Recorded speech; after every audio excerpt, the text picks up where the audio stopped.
14. The performed blonde. I was very disappointed with the results of Poirot's bomb attack on the premises in Chinatown.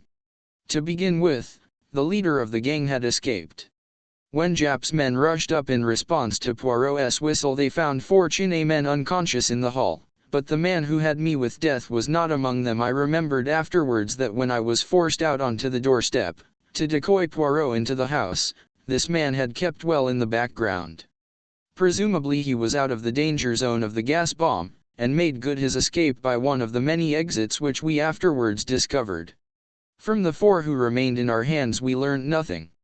The fullest investigation by the police failed to bring to light anything to connect them with the Big Four. They were ordinary low-class residents of the district, and they professed bland ignorance of the namely Cheng Yen. A Chinese gentleman had hired them for service in the house by the waterside, and they knew nothing whatever of his private affairs. By the next day I had, except for a slight headache, completely recovered from the effects of Poirot's gas bomb. We went down together to Chinatown and searched the house from which I had been rescued. The premises consisted of 2 ramshackle houses joined together by an underground passage. The ground floors and the upper stories of each were unfurnished and deserted, the broken windows covered by decaying shutters. Jap had already been prying about in the cellars, and had discovered the secret of the entrance to the subterranean chamber where I had spent such an unpleasant half-hour. Closer investigation confirmed the impression that it had made on me the night before. The silks on the walls and divan and the carpets on the floor were of exquisite workmanship. Although I know very little about Chinese art, I could appreciate that every article in the room was perfect. With the aid of Jap and some of his men we conducted a most thorough search of the apartment. I had cherished high hopes that we would find documents of importance. A list, perhaps, of some of the more important agents of the Big Four, or cipher notes of some of their plans, but we discovered nothing of the kind. The only papers we found in the whole place were the notes which the Chinaman had consulted whilst he was dictating the letter to Poirot. These consisted of a very complete record of each of our careers, an estimate of our characters, and suggestions about the weaknesses which we might best be attacked. Poirot was most childishly delighted with this discovery. Personally I could not see that it was of any value whatever, especially as whoever conveyed the notes was ludicrously mistaken in some of his opinions.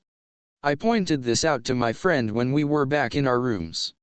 "My dear Poirot," I said, "you know now what the enemy thinks of us. He appears to have a grossly exaggerated idea of your brain power, and to have absurdly underrated mine, but I do not see how we are better off among fluis." Poirot chuckled in rather an offensive way. "You do not see, Hastings, no? But surely now we can prepare ourselves for some of their methods of attack now that we are warned of some of our faults. For instance, my friend, we emo that you should think before you act. Again, if I meet a red-haired young woman in trouble you should eye her what you is it not?" Their notes had contained some absurd references to my supposed impulsiveness, and had suggested that I was susceptible to the charms of young women with hair of a certain shade. I thought Lt. Poirot's reference to be in the worst of taste, but fortunately I was able to counter him. "And what about you?" I demanded. "Are you going to try to cure your overweening vanity? Your finicky tidiness?" I was quoting, and I could see that he was not pleased with my retort. "Oh, without doubt, Hastings, in some things they deceive themselves tanter. They will learn in due time. Meanwhile we have learned something, and to know is to be prepared." This last was a favorite axiom of his lately, so much so that I had begun to hate the sound of it. "We know something, Hastings," he continued. "Yes, we know something, and that is to the good, but we do not know nearly enough. We must know more." "In what way?" Poirot settled himself back in his chair, straightened a box of matches which I had thrown carelessly down on the table, and assumed an attitude that I knew only too well. I saw that he was prepared to hold forth at some length. "See you, Hastings, we have to contend against 4 adversaries, that is against 4 different personalities. With number 1 we have never come into personal contact, we emo him, as it were, only by the impress of his mind, and in passing, Hastings, I will tell you that I begin to understand that mind very well, a mind most subtle and oriental. Every scheme and plot that we have encountered has emanated from the brain of Li Chang Yem. Number 2 and number 3 are so powerful, so high up, that they are for the present immune from our attacks. Nevertheless, what is their safeguard is, by a perverse chance, our safeguard also. They are so much in the limelight that their movements must be carefully ordered. And so we come to the last member of the gang, we come to the man known as number 4. Poirot's voice altered a little, as it always did when speaking of this particular individual. Number 2 and number 3 are able to succeed, to go on their way unscathed, owing to their notoriety and their assured position. Number 4 succeeds for the opposite reason. He succeeds by the way of obscurity. Who is he? Nobody knows. What does he look like? Again, nobody knows. How many times have we seen him, you and I? 5 times, is it not? And could either of us say truthfully that we could be sure of recognizing him? I was forced to shake my head, as I ran back in my mind over those 5 different people who, incredible as it seemed, were one and the same man: the burly lunatic asylum keeper, the man in the buttoned-up overcoat in Paris, James, the footman, the quiet young medical man in the yellow jasmine case, and the Russian professor. In no way did any 2 of these people resemble each other. No, I said hopelessly. We've nothing to go by whatsoever. Poirot smiled. Do not, I pray of you, give way to such enthusiastic despair. We know 1 or 2, what HND of things? I asked sceptically. We know that he is a man of medium height, and of medium or fair coloring. If he were a tall man of swarthy complexion, he could never have passed himself off as the fair, stocky doctor. It is child's play, of course, to put on an additional inch or so for the part of James, or the professor. In the same way he must have a short, straight nose. Additions can be built onto a nose by skillful makeup, but a large nose cannot be successfully reduced at a moment's notice. Then again, he must be a fairly young man, certainly not over 35. You see, we are getting somewhere. A man between 30 and 35, of medium height and coloring, an adept in the art of makeup, and with very few or any teeth of his own. Surely, Hastings. As the keeper, his teeth were broken and discolored; in Paris they were even and white; as a doctor they protruded slightly, and as Savarinoff they had unusually long canines. Nothing alters the face so completely as a different set of teeth. You see where all this is leading us. Not exactly, I said cautiously. A man carries his profession tidden in his face, they say. He's a criminal, I cried. He is an adept in the art. It's the same fluing. Rather a sweeping statement, Hastings, and one which would hardly be appreciated by the theatrical world. Do you not see that the man is, or has been, at one time or another, an actor? An actor. But certainly. He has the whole technique at his fingertips. Now there are 2 classes of actors, the one who sinks himself in his part, and the one who manages to impress his personality upon it. It is from the latter class that actor-managers usually spring. They seize a part and mold it to their own personality. The former class is quite likely to spend its days doing near Lloyd George at different music halls, or impersonating old men with beards in repertory plays. It is among that former class that we must look for our number 4. He is a supreme artist in the way he sinks himself in each part he plays. I was growing interested. So you fancy you may be able to trace his identity through his connection with the stage. Your reasoning is always brilliant, Hastings. It might have been better, I said coldly, if the idea had come to you sooner. We have wasted a lot of time. You are in error, mon ami. No more time has been wasted than was unavoidable. For some months now my agents have been engaged on the task. Joseph Aarons is one of them. You remember him? They have compiled a list for me of men fulfilling the necessary qualifications, young men round about the age of 30, of more or less nondescript appearance, and with a gift for playing character parts, men, moreover, who have definitely left the stage within the last years. Well, I said, deeply interested. The list was, necessarily, rather a long one. For some time now, we have been engaged on the task of elimination. And finally we have boiled the whole thing down to 4 names. Here they are, my friend. He tossed me over a sheet of paper. I read its contents aloud. Ernest Luttrell. Son of a North Country parson. Always had a kink of some kind in his moral makeup. Was expelled from his public school. Went on the stage at the age of 20, then followed a list of parts he had played, with dates and places. Addicted to drugs. Supposed to have gone to Australia 4 years ago. Cannot be traced after leaving England. Age 32, height 5 feet 101/2 in, clean shaven, hair brown, nose straight, complexion fair, eyes gray. John St. Enier. Assumed name. Real name not believed to be of Cockney extraction. On stage since quite a child. Did music hall impersonations. Not been heard of for years. Age, about 33, height 5 feet 1 in, slim build, blue eyes, fair coloring. Austin Lee.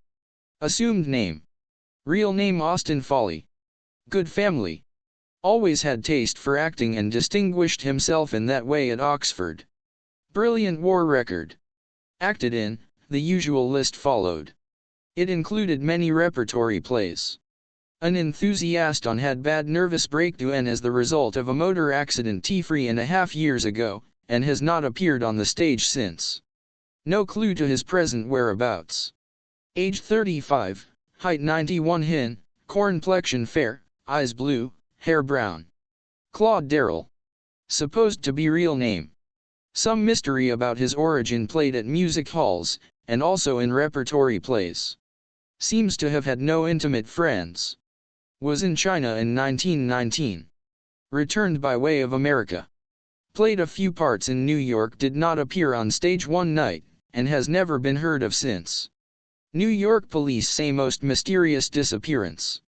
Age about 33, hair brown, fair convulsion, gray eyes. Height 5 feet 101 hin. Most interesting, I said, as I laid down the paper.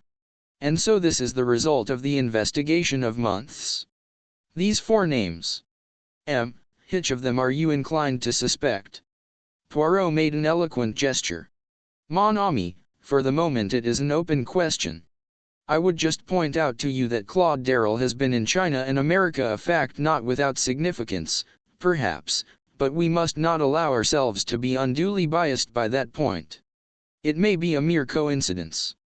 And the next step? I asked eagerly. Affairs are already in train. Every day cautiously worded advertisements will appear. Friends and relatives of one or the other will be asked to communicate with my solicitor at his arms. Even today we might the telephone. Probably it is, as usual, the wrong number, and they will regret to have troubled us, but it may be yes, it may be that something has arisen. I crossed the room and picked up the receiver. Yes, yes. M. Poirot's rooms. Yes, Captain Hastings speaking. Oh, it's you, Mr. McNeil. McNeil and Hodgson were Poirot's solicitors. I'll tell him yes, we'll come round at once. I replaced the receiver and turned to Poirot, my eyes dancing with excitement. I say, Poirot, there's a woman there. Friend of Claude Darrell's. Miss Flossie Monroe. McNeil wants you to come round. At the instant, cried Poirot, disappearing into his bedroom, and reappearing with a taxi soon took us to our destination, and we were ushered into Mr. McNeil's private arms. Sitting in the armchair facing the solicitor was a somewhat lurid-looking lady no longer in her first youth. Her hair was of an impossible yellow, and was prolific in curls over each ear, her eyelids were heavily blackened, and she had by no means forgotten the rouge and the lip salve. Ah, here is M. Poirot, said Near. McNeil. M. Poirot, this is Miss E. R. Monroe, who has very kindly called to give us some information. Ah, but that is most kind, cried Poirot. He came forward with great empressement, and shook the lady warmly by the hand. Mademoiselle blooms like a flower in this dry-as-dust old office, he added, careless of the feelings of Nfr. McNeil. This outrageous flattery was not without effect. Miss Monroe blushed and simpered. "Oh, go on now, Mr. Poirot," she exclaimed. "I know what you Frenchmen are like. Mademoiselle, we are not mute like Englishmen before beauty. Not that I am a Frenchman, I am a Belgian, you see. I've been to Ostend myself," said Miss Monroe. The whole affair, as Poirot would have said, was marching splendidly. "And so you can tell us something about Mr. Claude Darrell," continued Poirot. "I am you Mr. Darrell very well at one time," explained the lady. "And I saw your advertisement, being out of a shop for the moment, and, my time being my own, I said to myself, there, they want to know about poor old Claudie lawyers, too, maybe it's a fortune looking for the rightful heir. I'd better go round at once." Near. McNeil rose. "Well, Monsieur Poirot, shall I leave you for a little conversation with Miss Monroe? You are too amiable. But stay, a little idea presents itself to me. The hour of the déjeuner approaches. Mademoiselle will perhaps honor me by coming out to luncheon with me." Miss Monroe's eyes glistened. It struck me that she was in exceedingly low water, and that the chance of a square meal was not to be despised. A few minutes later saw us all in a taxi, bound for one of London's most expensive restaurants. Once arrived there, Poirot ordered a most delectable lunch, and then tuned to his guest. "And for wine, mademoiselle? What do you say to champagne?" Miss Monroe said nothing or everything. The meal started pleasantly. Poirot replenished the lady's glass with thoughtful assiduity, and gradually slid on to the topic nearest his heart. "The poor Mr. Darrell. What a pity he is not with us." "Yes, indeed," led Miss Monroe. "Poor boy, I do wonder what's become of him. Is it a long time since you have seen him?" "Yes." "Oh, simply ages, not since the war. He was a hinny boy, Claudie, very close about things, never told you a word about himself. But, of course, that all fits in if he's a missing heir. Is it a title, near?" Poirot. "Alas, a mere heritage," said Poirot unblushingly. "But you see, it may be a question of identification. That is why it is necessary for us to find someone who knew him very well indeed. You knew him very well, did you not, mademoiselle? I don't mind telling you, Mr. Poirot. You're a gentleman, you know how to order a lunch for a lady, which is more than some of these young whippersnappers do nowadays. Downright mean, I call it. As I was saying, you being a Frenchman won't be shocked." "Ah, you Frenchmen. Naughty, naughty." She wagged her finger at him in an excess of archness. "Well, there it was, me and Claudie, two young things, what else could you expect? And I've still a kindly feeling for him. Though, mind you, he didn't treat me well, no, he didn't treat me well at all. Not as a lady should be fretted. They're all the same when it comes to a question of money." "No, no, mademoiselle, do not say that," protested Poirot, filling up her glass once more. "Could you now describe this Mr. Darrell to me?" "He wasn't anything so very much to look at," said Flossie Monroe dreamily. "Neither tall nor short, you know, but quite well set up. Spruce looking. Eyes a sort of blue-gray. And more or less fair-haired, I suppose. But oh, what an artist. I never saw anyone to touch him in the profession. He'd have made his name before now if it hadn't been for jealousy. Ah, Mr. Poirot, jealousy, you wouldn't believe it, you really wouldn't, what we artists have to suffer jealousy. I remember once at Manchester we displayed what patience we could in listening to a long convoluted story about a pantomime, and the infamous conduct of the principal boy. Then Poirot led her gently back to the subject of Claude Darrell. "It is very interesting, all this that you are able to tell us, mademoiselle, about Mr. Darrell. Women are such wonderful observers, they see everything, they notice the little detail that escapes the mere man. I have seen a woman identify one man out of a dozen others, and why, do you think? She had observed that he had a trick of stroking his nose when he was agitated. Now would a man ever have thought of noticing a thing like that?" "Did you ever?" cried Miss Monroe. "We do notice things. I remember Claudie, now I come to think of it, always fiddling with his bread at table. He'd get a little piece between his fingers and then dab it round to pick up crumbs. I've seen him do it 100 times. Why, I d'n't know him anywhere by that one frick of his. Is not that just what I say? The marvelous observation of a woman. And did you ever speak to him about this little habit of his, mademoiselle? No, I didn't, near. Poirot. You know what men are. They don't like you to notice things, especially if it should seem you were telling them off about it. I never said a word, but many's the time I smiled to myself. Bless you, he never knew he was doing it. Even Poirot nodded gently. I noticed that his own hand was shaking a little as he stretched it out to his glass. Then there is always handwriting as a means of establishing identity, he remarked. Without doubt you have preserved a letter written by Mr. Darrell. Flossie Monroe shook her head regretfully.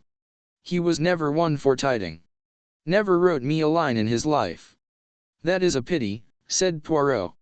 I tell you what, th01 at 1, said Mrs. Monroe suddenly. I've got a photograph if that would be any good. You have a photograph? Poirot almost sprang from his seat with excitement. It's quite an old, years old at least. C'est ni fait rien. No matter how old and faded. Ah, ma foi, but what stupendous luck. You will permit me to inspect that photograph, mademoiselle? Why, of course. Perhaps you will even permit me to have a copy made? It would not take long. Certainly, if you like. Mrs. Monroe rose. Well, I must run away, she declared archly. Very glad to have met you and your friend, Mr. Poirot. And the photograph? When may I have it? I'll look it out tonight. I think I know where to lay my hands upon it. And I'll send it to you RLT away. 1,000 thanks, mademoiselle. You are all that is of the most amiable. I hope that we shall soon be able to arrange another little lunch together. As soon as you like, said Miss Monroe. I'm willing. Let me see, I do not think that I have your address. With a grand air, Miss Monroe drew a card from her handbag, and handed it to him. It was a somewhat dirty card, and the original address had been scratched out and another substituted in pencil. Then, with a good many bows and gesticulations on Poirot's part, we bade farewell to the lady and got away. Do you really think this photograph so important? I asked Poirot. Yes, mon ami. The camera does not lie. One can magnify a photograph, seize salient points that otherwise would remain unnoticed. And then there are 1,000 details, such as the structure of the ears, which no one could ever describe to you in words. Oh, yes, it is a great chance, this, which has come our way. That is why I propose to take precautions. He went across to the telephone as he finished speaking, and gave a number which I knew to be that of a private detective agency which he sometimes employed. His instructions were clear and definite. 2 men were to go to the address he gave, and, in general terms, were to watch over the safety of Miss Monroe. They were to follow her wherever she went. Poirot hung up the receiver and came back to me. Do you really think that necessary, Poirot? I asked. It may be. There is no doubt that we are watched, you and I, and since that is so, they will soon know with whom we were lunching today. And it is possible that number 4 will scent danger. About 20 minutes later the telephone bell rang. I answered it. A curt voice spoke into the phone. Is that Mr. Poirot? St. James's Hospital speaking. A young woman was brought in 10 minutes ago. Street accident. Miss Flossie Monroe.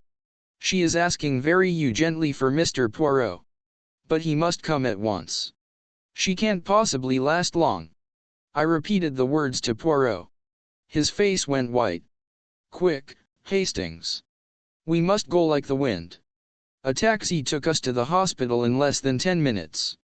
We asked for Miss Monroe, and were taken immediately to the accident ward. But a white-capped sister met us in the doorway. Poirot read the news in her face. It is over, eh? She died 6 minutes ago. Poirot stood as though stunned. The nurse, mistaking his emotion, began speaking gently. She did not suffer, and she was unconscious towards the last. She was run over by a motor, UMO, and the driver of the car did not even stop. Wicked, isn't it? I hope someone took the number. The stars fight against us, said Poirot, in a low voice. You would like to see her. The nurse led the way, and we followed. Poor Flossie Monroe, with her rouge and her dyed hair. She lay there very peaceful, with a little smile on her lips. Yes, murmured Poirot. The stars fight against us, but is it the stars? He lifted his head as though struck by a sudden idea. Is it the stars, Hastings? If it is not, if it is not. Oh, I swear to you, my friend, standing here by this poor woman's body, that I will have no mercy when the time comes. What do you mean? I asked. But Poirot had turned to the nurse and was eagerly demanding information. A list of the articles found in her handbag was finally obtained. Poirot gave a suppressed cry as he read it over. You see, Hastings, you see. See what? There is no mention of a latchkey. But she must have had a latchkey with her. No, she was run down in cold blood, and the first person who bent over her took the key from her bag. But we may yet be in time. He may not have been able to find at once what he sought. Another taxi took us to the address Flossie Monroe had given us, a squalid block of mansions in an unsavory neighborhood. It was some time before we could gain admission to Ennis Monroe's flat, but we had at least the satisfaction of knowing that no one could leave it whilst we were on guard outside. Eventually we got in. It was plain that someone had been before us. The contents of drawers and cupboards were strewn all over the floor. Locks had been forced, and small tables had even been overthrown, so violent had been the searchers' haste. Poirot began to hunt the debris. Suddenly he stood erect with a cry, holding out something. It was an old-fashioned photograph frame, empty. He turned it slowly over. Affixed to the back was a small round label, a price label. It cost 4 shillings, I commented. Mon Dieu! Hastings, use your eyes. That is a new clean label. It was stuck there by the man who took out the photograph, the man who was here before us, but knew that we should come, and so left this for us. Claude Darrell, alias number 4. 15. The terrible catastrophe. It was after the tragic death of Miss Flossie Monroe that I began to be aware of a change in Poirot. Up to now, his invincible confidence in himself had stood the test. But it seemed as though at last, the long strain was beginning to tell. His manner was grave and brooding, and his nerves were on edge. In these days he was as jumpy as a cat.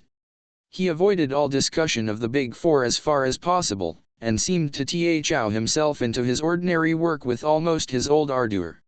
Nevertheless, I knew that he was secretly active in the big matter. Extraordinary-looking Slavs were constantly calling to see him, and though he vouchsafed no explanation as to these mysterious activities, I realized that he was building some new defense or weapon of opposition with the help of these somewhat repulsive-looking foreigners. Once, purely by chance, I happened to see the entries in his passbook. He had asked me to verify some small item, and I noticed the paying out of a huge sum even for Poirot, who was coining money nowadays to some Russian with apparently every letter of the alphabet in his name. But he gave no clue as to the line on which he proposed to operate. Only over and over again he gave utterance to one phrase.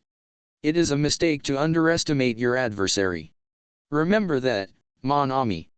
And I realized that that was the pitfall he was striving at all costs to avoid. So matters went on until the end of March, and then one morning Poirot made a remark which startled me considerably. This morning, my friend, I should recommend the best suit. We go to call upon the Home Secretary. Indeed? That is very exciting. He has called you in to take up a case. Not exactly. The interview is of my seeking. You may remember my saying that I once did him some small service? He is inclined to be foolishly enthusiastic over my capabilities in consequence, and I am about to trade on this attitude of his. As you know, the French Premier, Ambassador Dassy, is over in London, and at my request the Home Secretary has arranged for him to be present at our little conference this morning. The R.Lt. Honorable Sidney Crowther, His Majesty's Secretary of State for Home Affairs, was a well-known and popular figure. A man of some 50 years of age, with a quizzical expression and shrewd grey eyes, he received us with that delightful bonhomie of manner which was well known to be one of his principal assets. Standing with his back to the fireplace was a tall thin man with a pointed black beard and a sensitive face. "M'Dester Dawsey," said Crowther. "Allow me to introduce to you Hercule Poirot, of whom you may, perhaps, already have heard." The Frenchman bowed and shook hands. "I have indeed heard of Hercule Poirot," he said pleasantly. "Who has not?" "You are too amiable, monsieur," said Poirot, bowing, but his face flushed with pleasure. "Any word for an old friend?" asked a quiet voice, and a man came forward from a corner by a tall bookcase. It was our old acquaintance, Mr. Inglis. Poirot shook him warmly by the hand. "And now, Poirot," said Crowther, "we are at your service. I understand you to say that you had a communication of the utmost importance to make to us."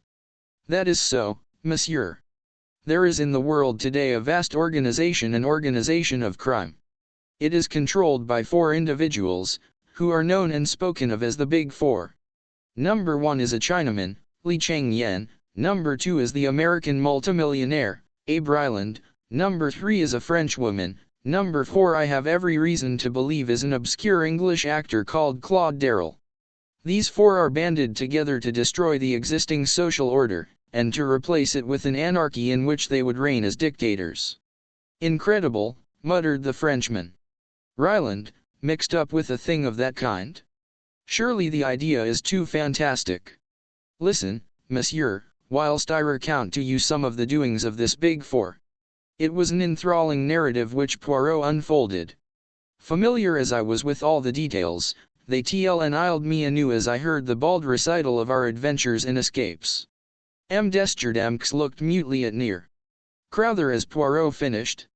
The other answered the look. "Yes, M'Dester Dawsey, I think we must admit the existence of a Big Four."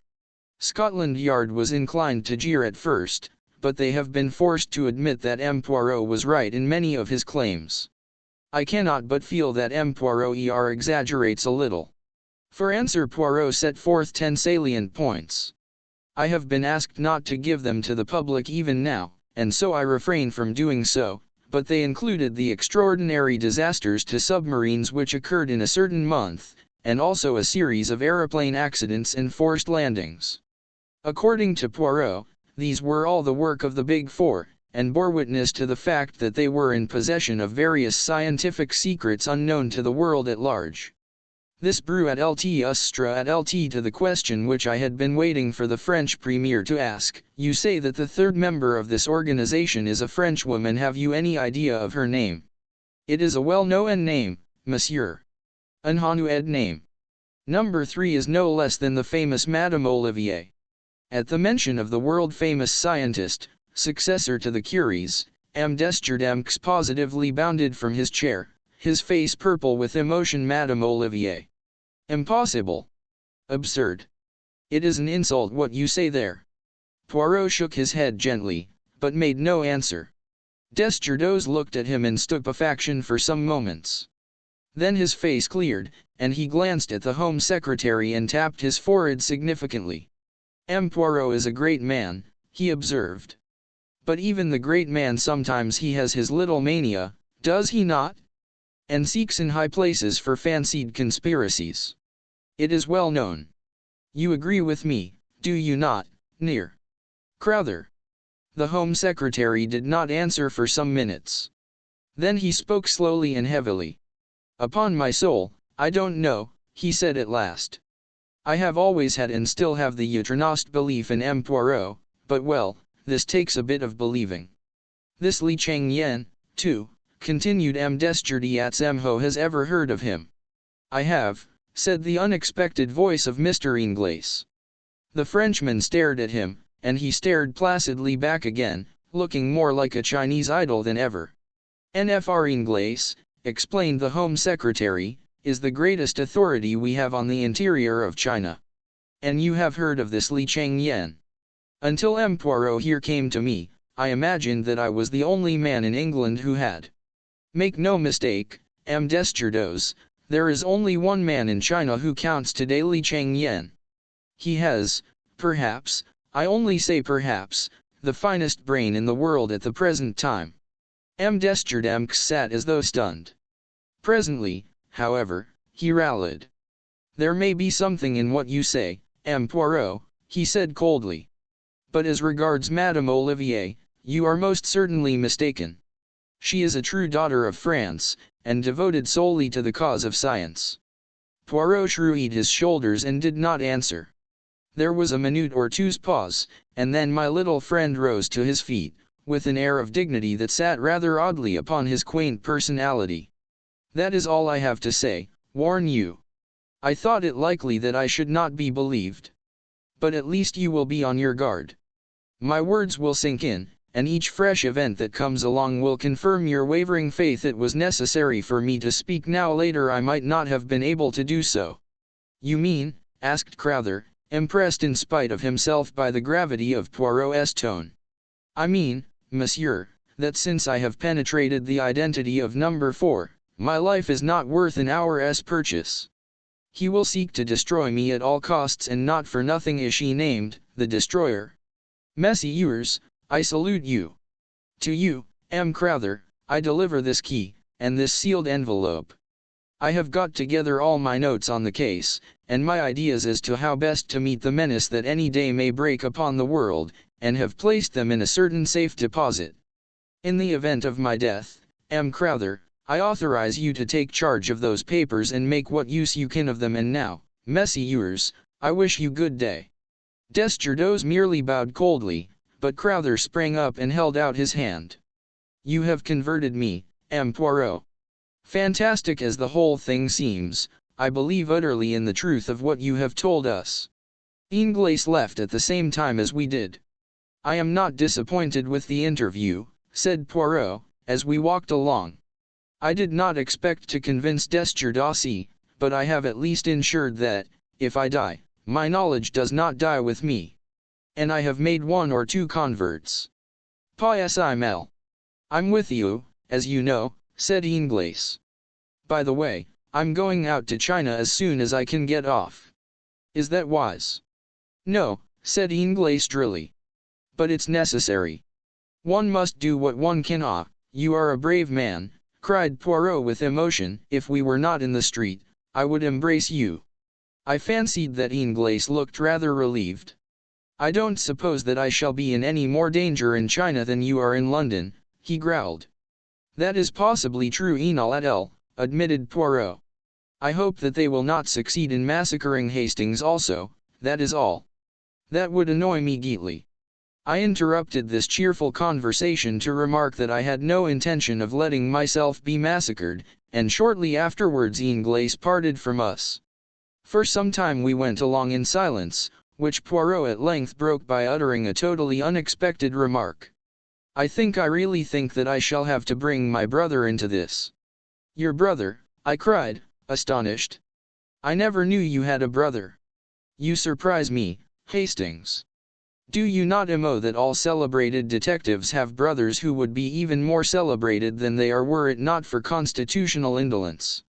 Poirot employs a peculiar manner sometimes which makes it well nigh impossible to know whether he is jesting or in earnest. That manner was very evident at the moment. What is your brother's name? I asked, trying to adjust myself to this new idea. Hercule Poirot, replied Poirot gravely. He lives near Spa in Belgium. What does he do? I asked with some curiosity, putting aside a half-formed wonder as to the character and disposition of the late Madame Poirot, and her classical taste in Christian names. He does nothing. He is, as I tell, of a singularly indolent disposition, but his abilities are hardly less than my own, which is saying a great deal. Is he like you to look at? Not unlike. But not nearly so handsome. And he wears no mustaches. Is he older than you, or younger? He happens to have been born on the same day. A twin, I cried. Exactly, Hastings. You jump to the right conclusion with unfailing accuracy. But here we are at home again. Let us at once get to work on that little affair of the Duchess's necklace. But the Duchess's necklace was doomed to wait a while. A case of quite another description was waiting for us. Our landlady, Nurse Pearson, at once informed us that a hospital nurse had called and was waiting to see Poirot. We found her sitting in the big armchair facing the window, a pleasant-faced woman of middle age, in a dark blue uniform. She was a little reluctant to come to the point, but Poirot soon put her at her ease, and she embarked upon her story. "You see, Poirot, I've never come across anything of the kind before. I was sent for, from the Lark Sisterhood, to go down to a case in Hertfordshire. An old gentleman, it is, Mr. Turnpleton. Quite a pleasant house, and quite pleasant people. The wife, Mrs. Templeton, is much younger than the husband, and he has a son by his first marriage who lives there. I don't know that the young man and the stepmother always get on together. He's not quite what you'd call normal, not wanting exactly, but decidedly dull in the intellect. Well, this illness of Mr. Turnpleton's seemed to me from the first to be mysterious. At times there seemed really nothing the matter with him, and then he suddenly has one of these gastric attacks with pain and vomiting. But the doctor seemed quite satisfied, and it wasn't for me to say anything. But I couldn't help thinking about it." And then she paused, and became rather red. "Something happened which aroused your suspicions," suggested Poirot. "Yes." But she still seemed to find it difficult to go on. "I found the servants were passing remarks too. About Mr. Templeton's illness." "Oh, no. About this other fluing NFRS Turnpleton." "Yes. NFRS Turnpleton and the doctor, perhaps." Poirot had an uncanny flair in these things. The nurse threw him a gratial glance and went on. "They were passing remarks. And then one day I happened to see them together myself in the garden. It was left at that. Our client was in such an agony of outraged propriety that no one could feel it necessary to ask exactly what she had seen in the garden. She had evidently seen quite enough to make up her own mind on the situation. The attacks got worse and worse. Dr. Treves said it was all perfectly natural and to be expected, and that near Templeton could not possibly live long, but I've never seen anything like it before myself, not in all my long experience of nursing. It seemed to me much more like some form of—" She paused, hesitating. "Arsenical poisoning," said Poirot helpfully. She nodded. "And then, too, the patient, I mean, said something queer. 'They'll do for me, the four of them, they'll do for me yet.'" Said Poirot quickly. "Those were his very words, Poirot. He was in great pain at the time, of course, and hardly knew what he was saying. 'They'll do for me, the four of them,'" repeated Poirot thoughtful. "What did he mean by 'the four of them,' do you think?" "That I can't say, Poirot. I thought perhaps he meant his wife and son, and the doctor, and perhaps Miss Clark, Nurse Templeton's companion. That would make four, wouldn't it? He rn at LT think they were all in league against him." Quite so, said Poirot, in a voice. Had about food? Could you take no precautions about that?" "I'm always doing what I can. But, of course, sometimes VLRS Templeton insists on bringing him his food herself, and then there are the times when I am off duty." "Exactly. And you are not sure enough of your ground to go to the police?" The nurse's face showed her horror at the mere idea. "What I have done, Poirot, is this. Mr. Templeton had a very bad attack after partaking of a bowl of soup. I took a little from the bottom of the bowl afterwards, and have brought it up with me. I have been spared for the day to visit a sick mother, as Mr. Turnpleton was well enough to be left." She drew out a little bottle of dark fluid and handed it to Poirot. "Excellent, mademoiselle.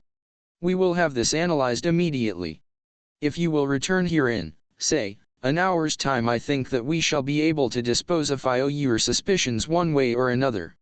First extracting from our visitor her name and qualifications, he ushered her out. Then he wrote a note and sent it off together with the bottle of soup. Whilst we waited to hear the result, Poirot amused himself by verifying the nurse's credentials, somewhat to my surprise. No, my friend," he declared. "I do well to be careful. Do not forget the big four are on our track.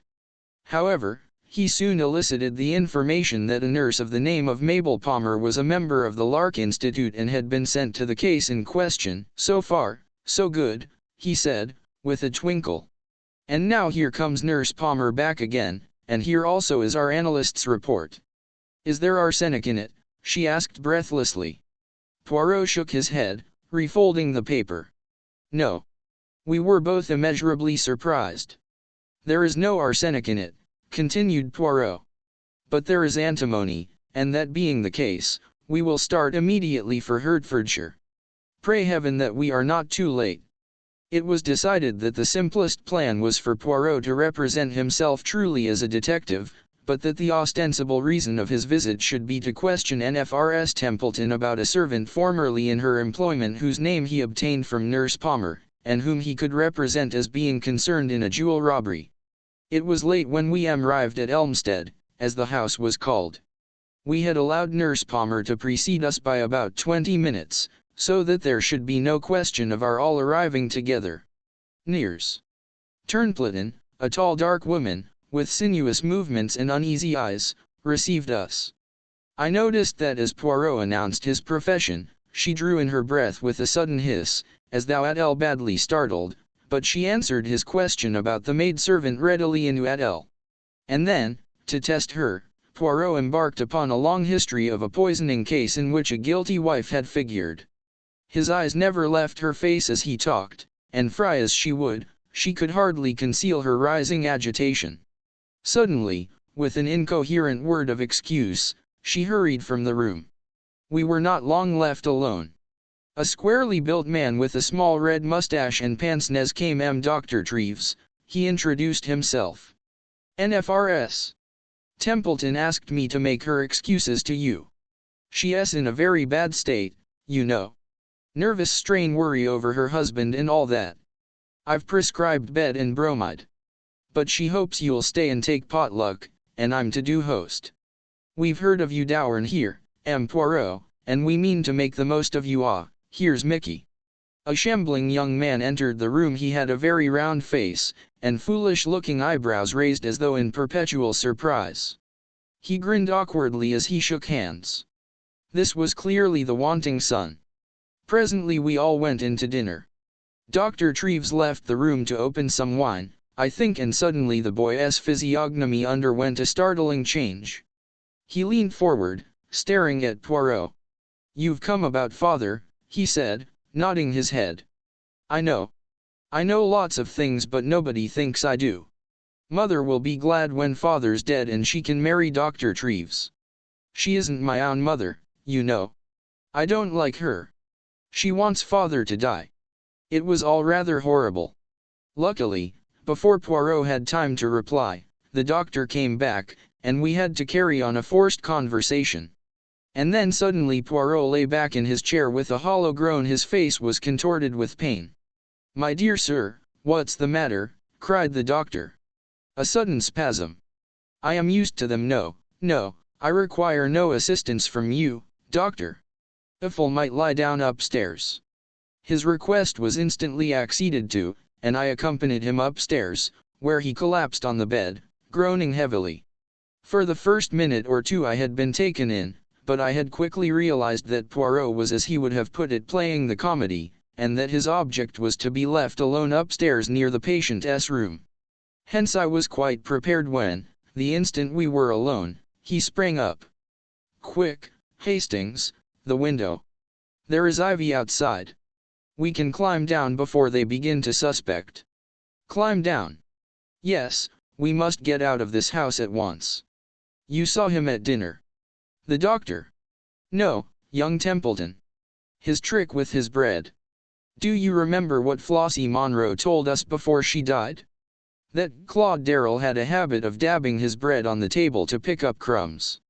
Hastings, this is a vast plot, and that vacant-looking young man is our archenemy number FR. Hurry." I did not wait to argue. Incredible as the whole thing seemed, it was wiser not to delay. We scrambled down the ivy as quietly as we could and made a beeline for the small town and the railway station. We were just able to catch the last train, the 8:34, which would land us in town about 11 o'clock. A plot, said Poirot thoughtfully. How many of them were in it, I wonder? I suspect that the whole Templeton family are just so many agents of the Big Four. Did they simply want to decoy us down there? Or was it more subtle than that? Did they intend to play the comedy down there and keep me interested until they had had time to do what? I wonder. He remained very thoughtful. Arrived at our lodgings, he restrained me at the door of the sitting room. Attention, Hastings. I have my suspicions. Let me enter first. He did so, and, to my slight amusement, took the precaution to press on the electric switch with an old galosh. Then he went round the room like a strange cat, cautiously, delicately, on the alert for danger. I watched him for some time, remaining obediently where I had been put by the wall. It seems all right, Poirot, I said impatiently. It seems so, mon ami, it seems so. But let us make sure.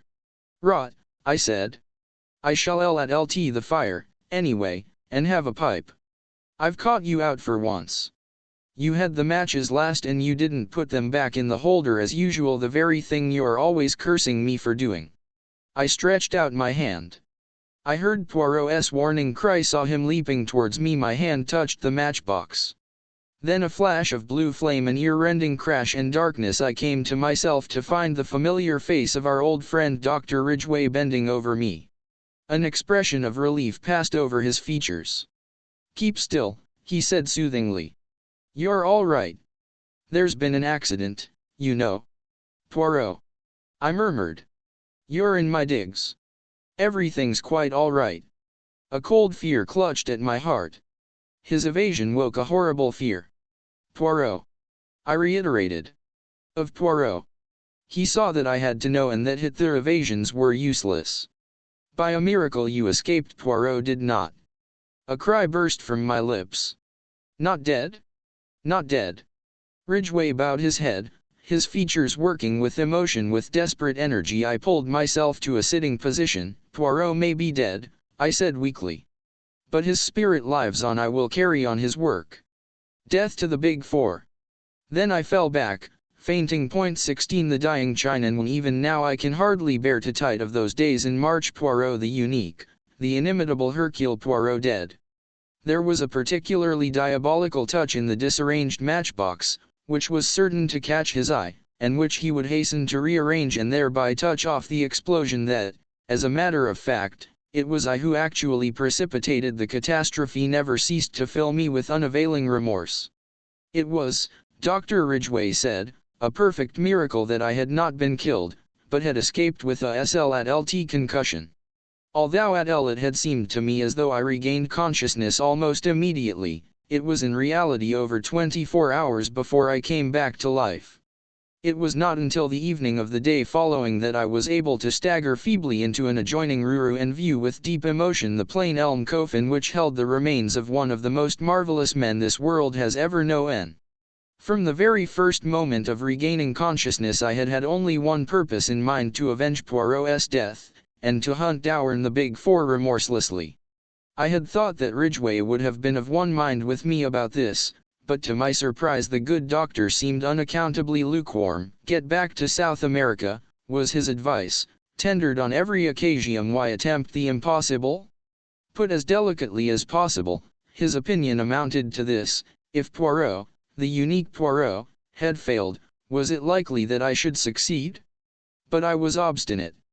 Putting aside any question as to whether I had the necessary qualifications for the task, and I may say in passing that I did not entirely agree with his views on this point, I had worked so long with Poirot that I knew his methods by heart, and felt fully capable of taking up the work where he had laid it down. It was, with me, a question of feeling. My friend had been foully murdered. Was I to go tamely back to South America without an effort to bring his murderers to justice? I said all this and more to Ridgway, who listened attentively enough all the same. He said when I had finished, "My advice does not vary. I am earnestly convinced that Poirot himself, if he were here, would urge you to return in his name. I beg of you, Hastings, abandon these wild ideas and go back to your ranch." To that only one answer was possible, and, shaking his head sadly, he said no more. It was a month before I was fully restored to health. Towards the end of April, I saw, and obtained, an interview with the Home Secretary. Near. Crowther's manner was reminiscent of that of Dr. Ridgway. It was soothing and negative. Whilst appreciating the offer of my services, he gently and considerately declined them. The papers referred to by Poirot had passed into his keeping, and he assured me that all possible steps were being taken to deal with the approaching menace. With that cold comfort I was forced to be satisfied. Near. Crowther ended the interview by urging me to return to South America. I found the whole thing profoundly unsatisfactory. I should, I suppose, in its proper place, have described Poirot's funeral. It was a solemn and moving ceremony, and the extraordinary number of floral tributes past belief. They came from high and low alike, and bore striking testimony to the place my friend had made for himself in the country of his adoption. For myself, I was frankly overcome by emotion as I stood by the graveside and thought of all our varied experiences and the happy days we had passed together. By the beginning of May I had mapped out a plan of canvaigme. I felt that I could not do better than keep to Poirot's scheme of advertising for any information respecting Claude Darrell. I had an advertisement to this effect inserted in a number of morning newspapers, and I was sitting in a small restaurant in Soho, and judging of the effect of the advertisement, when a small paragraph in another part of the paper gave me a nasty shock. Very briefly, it reported the mysterious disappearance of Mr. John Ingles from the SS Shanghai, shortly after the latter had left Marseilles. Although the weather was perfectly smooth, it was feared that the unfortunate gentleman must have fallen overboard. The paragraph ended with a brief reference to Near. Ingles's long and distinguished service in the news was unpleasant. I read into Ingles's death a sinister motive. Not for one moment did I believe the theory of an accident. Ingles had been murdered, and his death was only too clearly the handiwork of that accursed Big Four.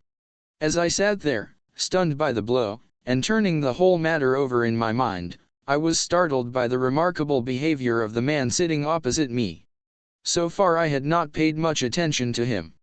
He was a thin, dark man of middle age, sallow of complexion, with a small pointed beard.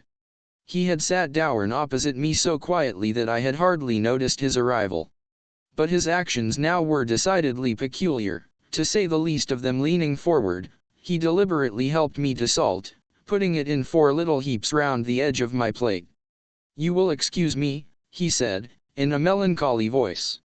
"To help a stranger to salt is to help them to sorrow, they say. That may be an unavoidable necessity. I hope not, though I hope that you will be reasonable." Then, with a certain significance, he repeated his operations with the salt on his own plate. The symbol 4 was too plain to be missed. I looked at him searchingly. In no way that I could see did he resemble the young Templeton, or James the footman, or any other of the various personalities we had come across. Nevertheless, I was convinced that I had to do with no less than the redoubtable number 4 himself. In his voice there was certainly a faint resemblance to the buttoned-up stranger who had called upon us in Paris. I looked round, undecided as to my course of action. Reading my thoughts, he smiled and gently shook his head. "I should not advise it," he remarked. "Remember what came of your hasty action in Paris. Let me assure you that my way of retreat is well assured. Your ideas are inclined to be a little crude, Captain Hastings, if I may say so." "You devil," I said, choking with rage, "you incarnate devil." "Heated, just a trifle heated. Your late lamented friend would have told you that a man who keeps calm has always a great advantage." "You dare to speak of him," I cried. "The man you murdered so foully. And you come here underscore," he interrupted me. "I came here for an excellent and peaceful purpose. To advise you to return at once to South America. If you do so, that is the end of the matter as far as the Big Four are concerned. You and yours will not be molested in any way. I give you my word as to that." I laughed scornfully. "And if I refuse to obey your autocratic command?" "It is hardly a command. Shall we say that it is a warning?" There was a cold menace in his tone. "The first warning," he said softly. "You will be well advised not to disregard it.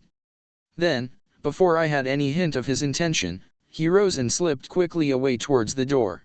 I sprang to my feet and was after him in a second, but by bad luck I cannoned straight at LT into an enormously fat man who blocked the way between me and the next table. By the time I had disentangled myself, my quarry was just passing Tifra off the doorway, and the next delay was from a waiter carrying a huge pile of plates who crashed into me without the least warning. By the time I got to the door there was no sign of the thin man with the dark beard. The waiter was fulsome in apologies. The fat man was sitting placidly at a table ordering his lunch. There was nothing to show that both occurrences had not been a pure accident. Nevertheless, I had my own opinion as to that. I knew well enough that the agents of the Big Four were everywhere. Needless to say, I paid no heed to the warning given me. I would do or die in the good cause. I received in all only 2 answers to the advertisements. Neither of them gave me any information of value. They were both from actors who had played with Claude Darrell at one time or another. Neither of them knew him at all intimately, and no new light was thrown upon the problem of his identity and present whereabouts. No further sign came from the Big Four until about 10 days later. I was crossing Hyde Park, lost in thought, when a voice, rich with a persuasive foreign inflection, hailed me. "Captain Hastings, is it not?" A big limousine had just drawn up by the pavement. A woman was leaning out. Exquisitely dressed in black, with wonderale pearls, I recognized the lady first known to us as Countess Vera Rosikoff, and afterwards under a different alias as an agent of the Big Four.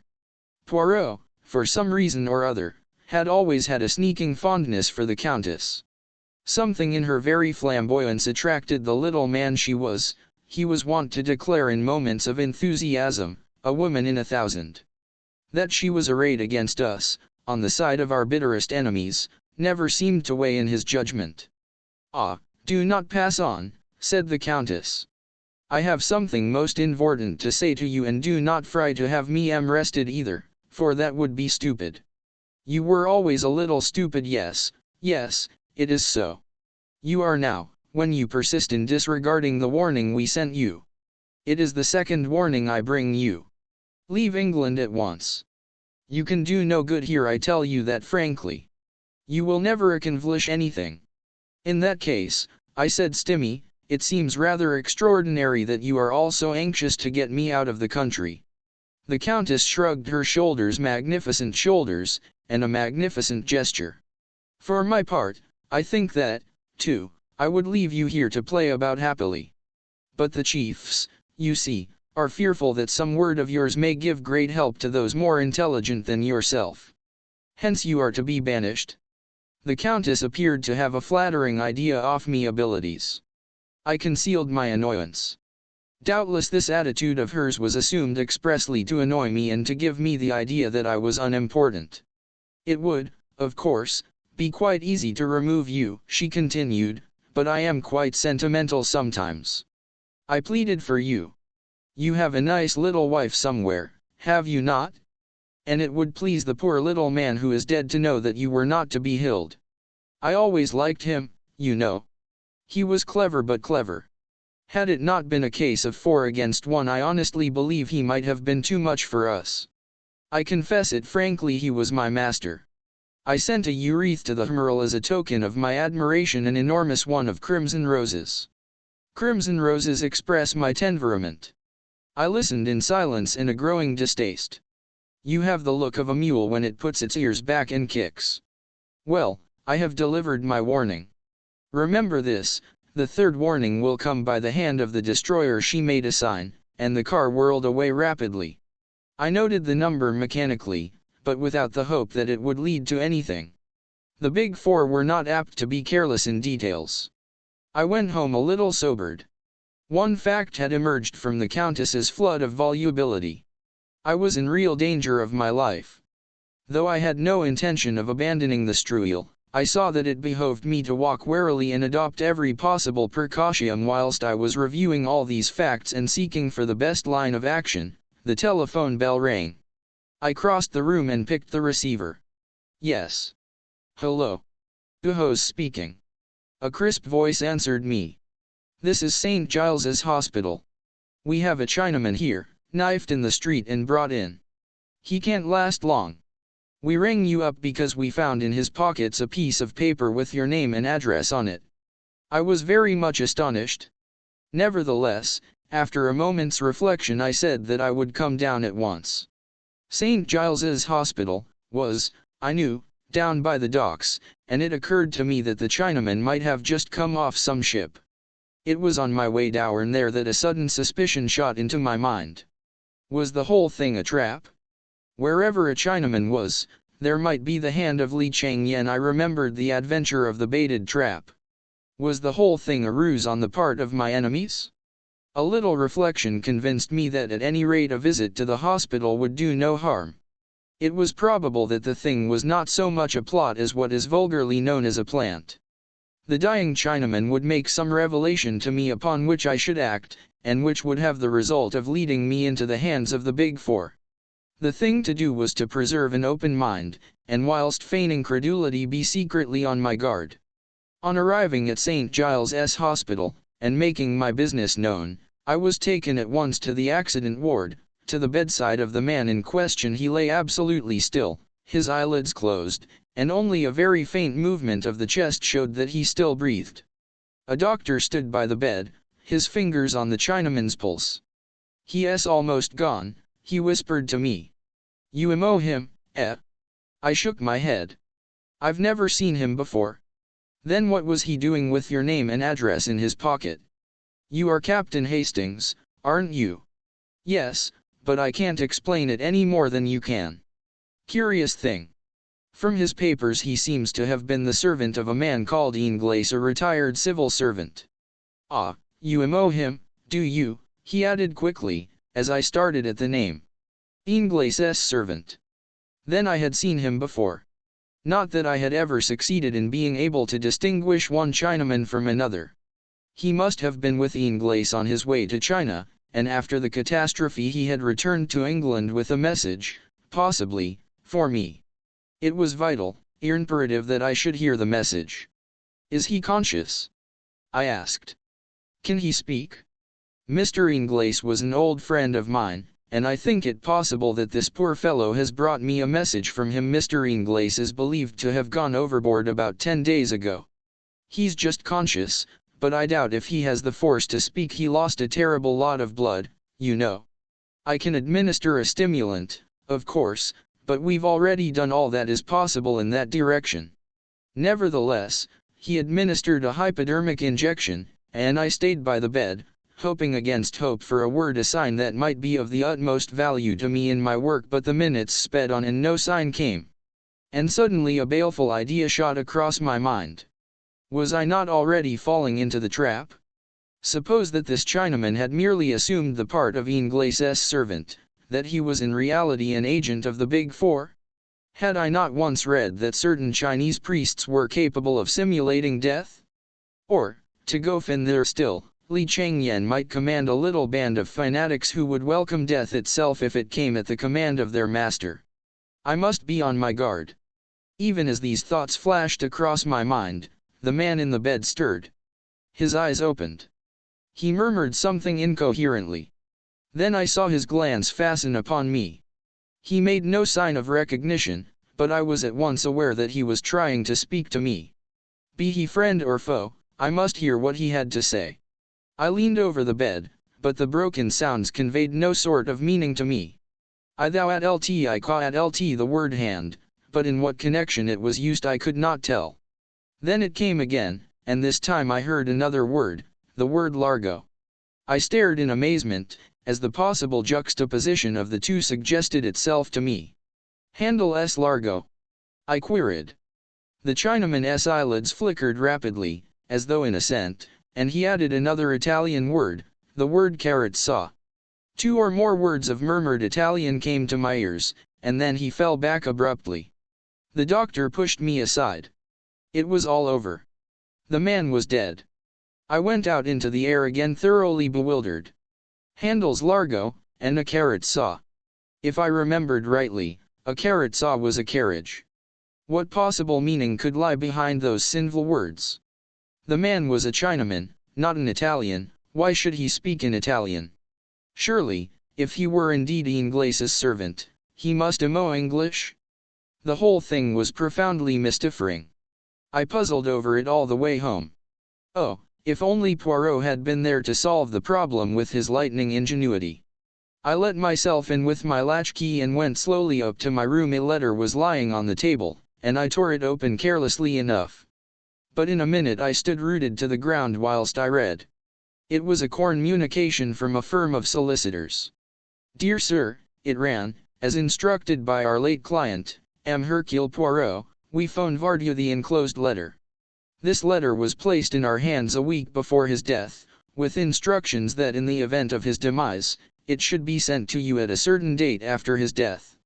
Yours faithfully, etc. I turned the enclosed missive over and over. It was undoubtedly from Poirot. I knew that familiar writing only too well. With a heavy heart, yet a certain eagerness, I tore it open. Mon cher ami, it began, when you receive this I shall be no more. Do not shed tears about me, but follow my orders. Immediately upon receipt of this, return to South America. Do not be pig-headed about this. It is not for sentimental reasons that I bid you undertake the journey. It is necessary. It is part of the plan of Hercule Poirot. To say more is unnecessary, to a one who has the acute intelligence of my friend Hastings. Abbas the Big Four. I salute you, my friend, from beyond the grave. Ever thine, Hercule Poirot. I read and reread this astonishing communication. One thing was evident. The amazing man had so provided for every eventuality that even his own death did not upset the sequence of his plans. Mine was to be the active part, his the directing genius. Doubtless I should find full instructions awaiting me beyond the seas. In the meantime my enemies, convinced that I was obeying their warning, would cease to trouble their heads about me. I could return, unsuspected, and work havoc in their midst. There was now nothing to hinder my immediate departure. I sent off cables, booked my passage, and 1 week later found me embarking in the Ansonia, en route for Buenos Aires. Just as the boat left the quay, a steward brought me a note. It had been given here, so he explained, by a big gentleman in a fur coat who had left the boat last thing before the gangway planlow were lifted. I opened it. It was terse and to the point. You are wise, it ran. It was signed with a big figure 4. I could afford to smile to Miguel. The sea was not too choppy. I enjoyed a passable dinner, made up my mind as to the majority of my fellow passengers, and had a rubber or two of bridge. Then I tuned in and slept like a log, as I always do on board ship. I was awakened by feeling myself persistently shaken, dazed and bewildered. I saw that one of the ship's officers was standing over me. He gave a sigh of relief as I sat up. Thank the Lord I've got you awake at last. I've had no end of a job. Do you always sleep like that? What's the matter? I asked, still bewildered and not fully awake. Is there anything wrong with the ship? I expect you know what's the matter better than I do, he replied drily. Special instructions from the Admiralty. There's a destroyer waiting to take you off. What? I cried. In Midocene. It seems a most mysterious affair, but that's not my business. They've sent a young fellow aboard who is to take your place, and we are all sworn to secrecy. Will you get up and dress? Utterly unable to conceal my amazement, I did as I was told. A boat was lowered, and he was conveyed aboard the destroyer. There I was received courteously, but got no further information. The commander's instructions were to land me at a certain spot on the Belgian coast. There his homage and responsibility ended. The whole thing was like a dream. The one idea I held to firmly was that all this must be part of Poirot's plan. I must simply go forward blindly, trusting in my dead friend. I was duly landed at the spot indicated. There a motor was waiting, and soon I was rapidly whirling across the flat Flemish plains. I slept that night at a small hotel in Brussels. The next day we went on again. The country became wooded and hilly. I realized that we were penetrating into the Ardennes, and I suddenly remembered Poirot's saying that he had a brother who lived at Spa. But we did not go to Spa itself. We left the main road and wound into the leafer fastnesses of the hills, till we reached a little hamlet, and an isolated white villa high on the hillside. Here the car stopped in front of the green door of the villa. The door opened as I alighted. An elderly manservant stood in the doorway bowing. "Mle Capitaine Hastings," he said in French. "Mle Capitaine is expected. If he will follow me." He led the way across the hall, and flung open a door at the back, standing aside to let me pass him. I blinked a little, for the room faced west and the afternoon sun was pouring. Then my vision cleared and I saw a figure waiting to welcome me with outstretched hands. It was impossible, it couldn't be, but yes. "Poirot!" I cried, and for once did not attempt to evade the embrace with which he overwhelmed me. But yes, it is indeed I. Not so easy to kill Hercule Poirot. But Poirot, why? A ruse de guerre, my friend, a ruse de guerre.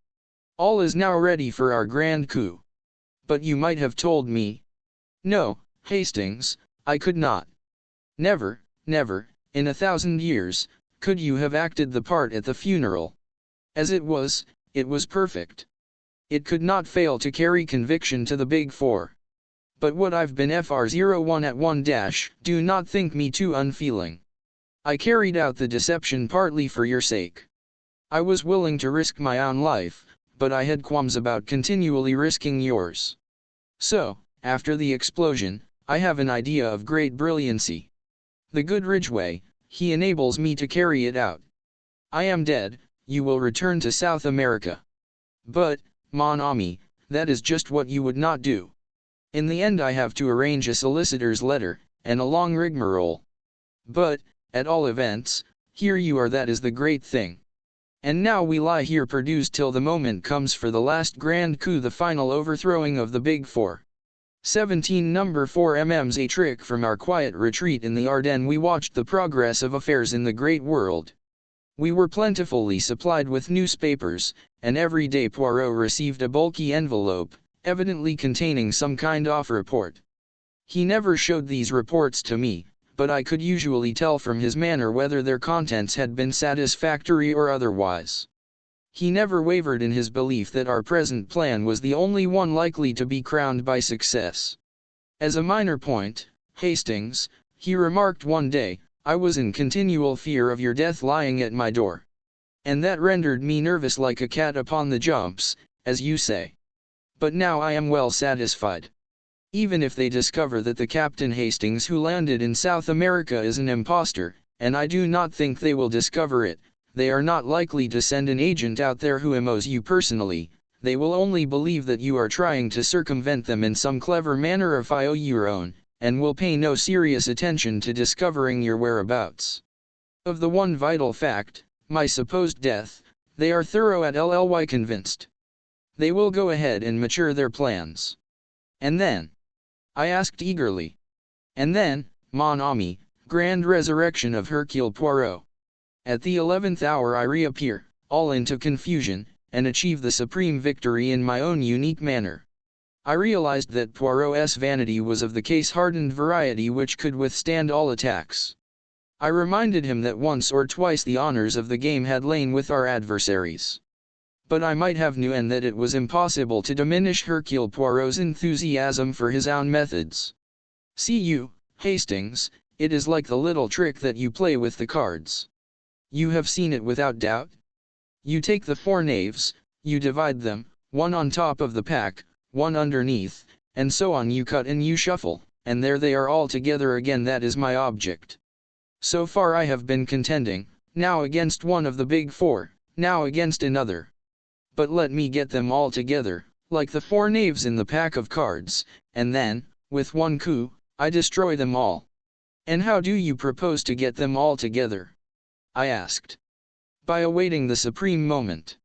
By lying perdued until they are ready to strike. That may mean a long wait, I grumbled. Always impatient, the good Hastings. But no, it will not be so long. The one man they were afraid of, myself, is out of the way.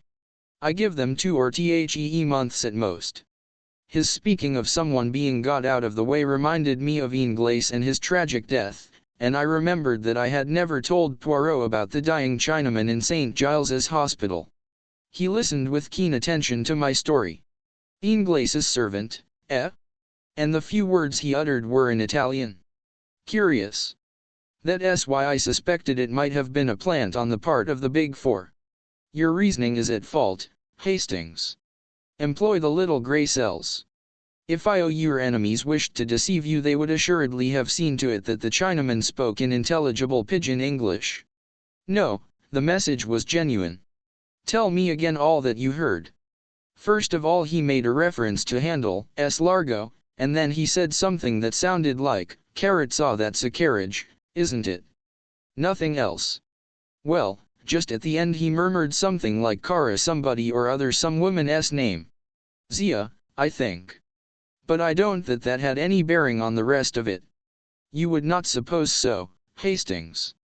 Cara Zia is very important indeed. I don't see, my dear friend, you never see in any way the English no geography. Geography? I cried. Geography got to do with it. I dare say Thomas Cook would be more to the point. As usual, Poirot refused to say anything more, a most irritating frick of his.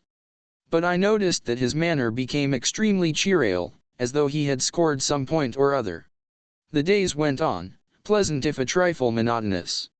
There were plenty of books in the villa, and delightful rambles all around, but I chafed sometimes at the forced inactivity of our life, and marvelled at Poirot's state of placid content. Nothing occurred to ruffle our quiet existence, and it was not until the end of June, well within the limit that Poirot had given them, that we had our news of the Big Four. A car drove up to the villa early one morning, such an unusual event in our peaceful life that I hurried down to satisfy my curiosity. I found Poirot talking to a pleasant-faced young fellow of about my own age. He introduced me. "This is Captain Harvey, Hastings, one of the most famous members of your intelligence service." "Not famous at all, I'm afraid," said the young man, laughing pleasantly. "Not famous except to those in the know, I should have said. Most of Captain Harvey's friends and acquaintances consider him an amiable but brainless young man devoted only to the trot of the fox or whatever the dance is called. We both low at lead." Well, to business," said Poirot. "You are of opinion the time has come, then?" "We are sure of it, sir. China was isolated politically yesterday. What is going on out there, nobody knows. No news of any kind, wireless, or otherwise, has come through, just a cornplit break and silence. Li Changyen has Shao in his hand. And the others? Abe Ryland arrived in England a week ago, and left for the continent yesterday. And Madame Olivier? Madame Olivier left Paris last night. For Italy. For Italy, sir. As far as we can judge, they are both making for the resort you indicated, though how you knew that, that is not the cap with the feather for me. That was the work of Hastings here. He conceals his intelligence, you comprehend, but it is profound for all that." Harvey looked at me with due appreciation, and I felt rather uncomfortable. "All is in train, then," said Poirot. He was pale now, and conveniently serious. "The time has come. The arrangements are all made. Everything you ordered has been carried out. The governments of Italy, France, and England are behind you, and are all working harmoniously together. It is, in fact, a new entente," observed Poirot drily. "I am glad that Desjardins is convinced at last. Eh bien, then, we will start, or rather, I will start. You, Hastings, will remain here. Yes, I pray of you." "In verity, my friend, I am serious." I believe him, but it was not likely that I should consent to being left behind in that fashion. Our argument was short but decisive. It was not until we were in the train, speeding towards Paris, that he admitted that he was secretly glad of my decision. "For you have a part to play, Hastings. An important part. Without you, I might well fail. Nevertheless, I felt that it was my duty to urge you to remain behind. There is danger, then. Mon ami, where there is the Big Four there is always danger." On arrival in Paris, We drove across to the Gare d'Est, and Poirot at last announced our destination. We were bound for Bolzano and the Italian Tyrol. During Harvey's absence from our carriage, I took the opportunity of asking Poirot why he had said that the discovery of the rendezvous was my work, because it was, my friend. How Ingles managed to get hold of the information I do not know, but he did, and he sent it to us by his servant. We are bound, mon ami, for Quercy. The new Italian name for which is Lago de Carezza. You see now where your Carezia comes in, and also your Carezza and Largo. The handle was supplied by your own imagination. Possibly some reference to the information coming from the hand of Mr. Ingles started the train of association. Quercy? I queried. I never heard of it. I always tell you that the English know geography. But as a matter of fact, it is a well-known and very beautiful summer resort, 4,000 feet up, in the heart of the Dolomites. And it is in this out-of-the-way spot that the Big Four have their rendezvous. Say rather their headquarters. The signal has been given, and it is their intention to disappear from the world and issue orders from their mountain fastness. I have made the inquiries. A lot of quarrying of stone and mineral deposits is done there, and the company, apparently a small Italian firm, is in reality controlled by Abe Ryland. I am prepared to swear that a vast subterranean dwelling has been hollowed out in the very heart of the mountain, secret and inaccessible. From there the leaders of the organization will issue by wireless their orders to their followers, who are numbered by thousands in every country. And from that crag in the Dolomites the dictators of the world will emerge. That is to say, they would emerge were it not for Hercule Poirot. Do you seriously believe all these, Poirot? What about the armies and general machinery of civilization? What about it in Russia, Hastings? This will be Russia on an infinitely larger scale, and with this additional menace that Madame Olivier's experiments have proceeded further than she has ever given out. I believe that she has, to a certain extent, succeeded in liberating atomic energy and harnessing it to her purpose. Her experiments with the nitrogen of the air have been very remarkable, and she has also experimented in the concentration of wireless energy, so that a beam of great intensity can be focused upon some given spot. Exactly how far she has progressed, nobody knows, but it is certain that it is much farther than has ever been given out.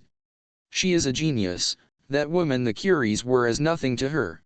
Add to her genius the powers of Ryland's almost unlimited wealth, and, with the brain of Li Changyen, the finest criminal brain ever known, to direct and plan eh bien, it will not be, as you say, all jam for civilization.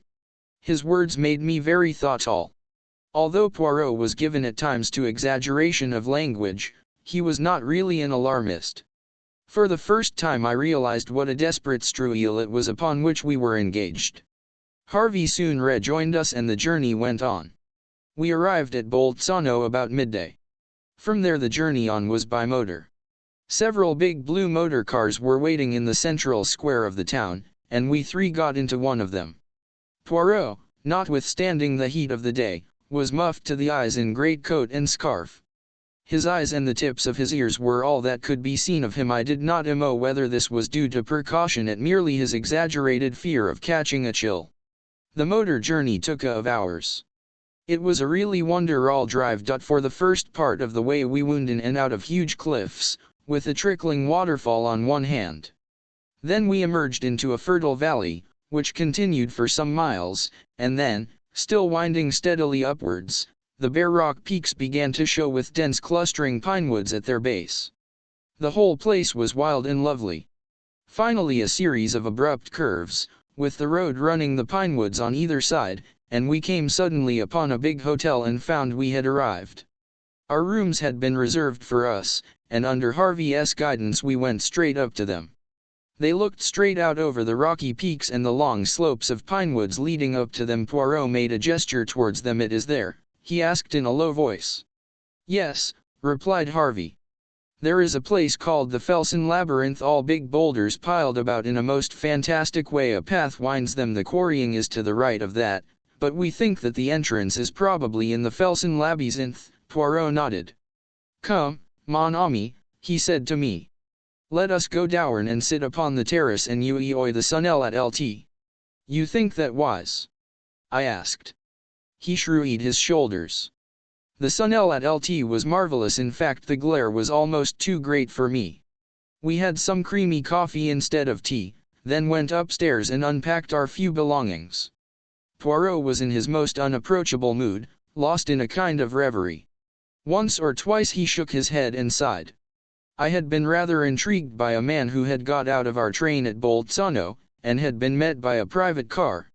He was a small man, and one thing about him that attracted my attention was that he was almost as much muffled as Poirot had been, more so, indeed, for in addition to greatcoat and muffler, he was wearing huge blue spectacles. I was convinced that here we had an emissary of the Big Four. Poirot did not seem very impressed by my idea. But when, leaning out of my bedroom window, I reported that the man in question was strolling about in the vicinity of the hotel, he admitted that there might be something in it. I urged my friend not to go down to dinner, but he insisted on doing so. We entered the dining room rather late, and were shown to a table by the window. As we sat down, our attention was attracted by an exclamation and a crash of falling china. A dish of haricots verts had been upset over a man who was sitting at the table next to ours. The head waiter came up and was vociferous in apologies. Presently, when the offending waiter was serving us with soup, Poirot spoke to him. An unfortunate accident, that. But it was not your fault. Monsieur saw that? No, indeed it was not my fault. The gentleman half sprang up from his chair. I thought he was going to have an attack of some kind. I could not save the catastrophe. I saw Poirot's eyes shining with the green light I knew so well, and as the waiter departed he said to me in a low voice, "You see, Hastings, the effect of Hercule Poirot alive and in the flesh?" You think I had not time to continue. I felt Poirot's hand on my knee, as he whispered excitedly, "Look, Hastings, look. His trick with the bread. Number 4. Sure enough, the man at the next table to ours, his face unusually pale, was dabbing a small piece of bread mechanically about the table. I studied him carefully. His face, clean-shaven and puffly fat, was of a pasty, unhealthy sallowness, with heavy pouches under the eyes and deep lines running from his nose to the corners of his mouth. His age might have been anything from 35 to 45. In no particular did he resemble any one of the characters which number 4 had previously assumed. Indeed, had it not been for his little trick with the bread, of which he was evidently quite unaware, I would have sworn readily enough that the man sitting there was someone whom I had never seen before. "He has recognized you," I murmured. "You should not have come down, my excellent Hastings. I have feigned death for months for this one purpose. To startle number 4. To startle him at a moment when he must act quickly or not at all. And we have this great advantage: he does not know that we recognize him. He thinks that he is safe in his new disguise. How I bless Flossie Monroe for telling us of that little habit of his." "What will happen now?" I asked. "What can happen? He recognizes the only man he fears, miraculously resurrected from the dead, at the very minute when the plans of the Big Four are in the balance. Madame Olivier and Abe Ryland lunched here today, and it is thought that they went to Cortina. Only we know that they have retired to their hiding place. How much do we know? That is what number 4 is asking himself at this minute. He dare take no risks. I must be suppressed at all costs. Eh bien, let him try to suppress Hercule Poirot. I shall be ready for him." As he finished speaking, the man at the next table got up and went out. "He has gone to make his little arrangements," said Poirot placidly. "Shall we have our coffee on the terrace, my friend?" "It would be pleasanter. I think I will just go up and get a coat." I went out onto the terrace, a little disturbed in mind. Poirot's assurance did not quite content me. However, so long as we were on guard, nothing could happen to us. I resolved to keep thorough at LLY on the alert. It was quite 5 minutes before Poirot joined me. With his usual precautions against cold, he was muffed up to the ears. He sat down beside me and sipped his coffee appreciatively. "Only in England is the coffee so atrocious," he remarked. On the continent they understand how important it is for the digestion that it should be properly made. As he finished speaking, the man from the next table suddenly appeared on the terrace. Without any hesitation, he came over and drew up a third chair to our table. "You do not mind my joining you, I hope," he said in English. "Not at all, monsieur," said Poirot. I felt very uneasy. It is true that we were on the terrace of the hotel, with people all around us, but nevertheless I was not satisfied. I sensed the presence of danger. Meanwhile number 4 chatted away in a perfectly natural manner.